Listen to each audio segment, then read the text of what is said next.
Yeah, that's a where I good was point. going. It's like, you know what? This is really not going to be popular for a really long time.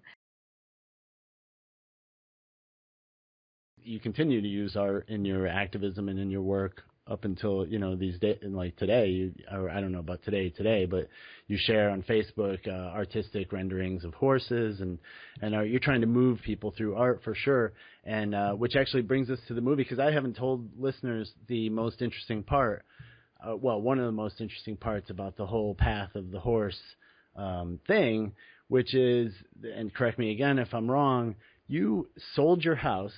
You quit all your doings with conventional horse training, judging, the whole circuit, stepped out of basically all the things that you were doing on those fronts, shut it all down, and turned your purpose towards what it has now become, and again, sold your house to fund the traveling and the research and the camera work and so on that it would take to make that movie. Is that all pretty accurate? Yep, that's what I did.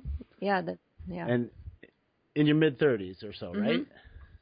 And so, again, you got I've got these different things that I love about like an activist can make me excited because they're super bold, like Femin, like those people I was just seeing them, the women in like Russia and stuff who go naked for causes, and they're burning ISIS flags topless and stuff just to raise attention. And I love people who do crazy creative things like that. I love people who plug away at stuff for decades with no real necessarily tangible results until they finally get that. There's all these different kinds of characteristics of activists that I really love.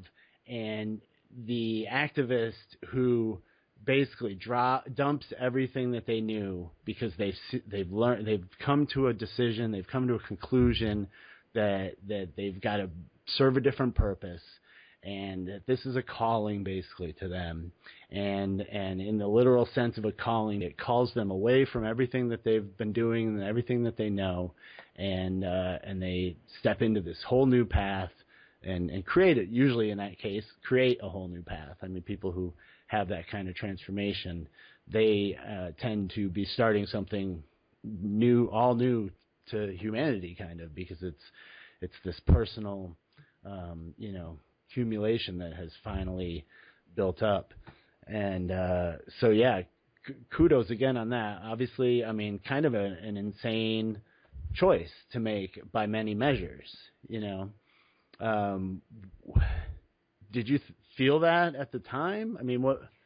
Yeah, I mean, it really is not a smart thing to try and build your own career that involves teaching people to not ride horses.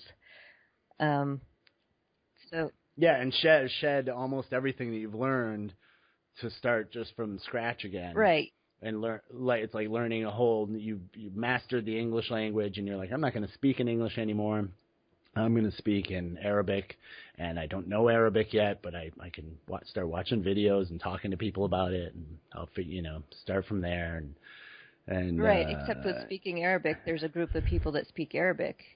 Yeah, that's where I was point. going. It's like, you know what? This is really not going to be popular for a really long time.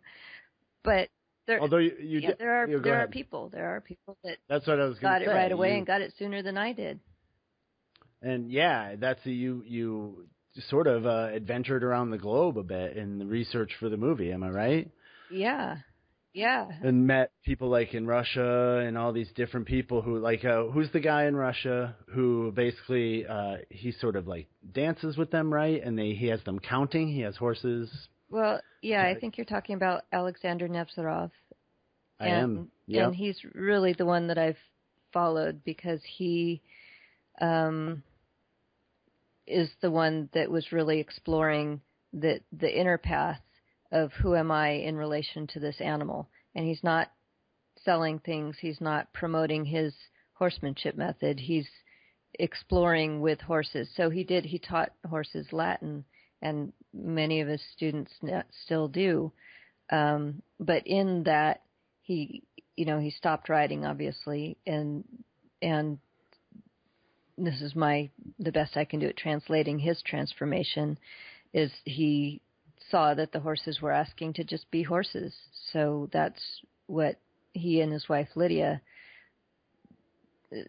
feel is the best now, is let horses be horses. And I couldn't agree more. Like, the more I know horses as their own beings, the more I want to help them do that more and more.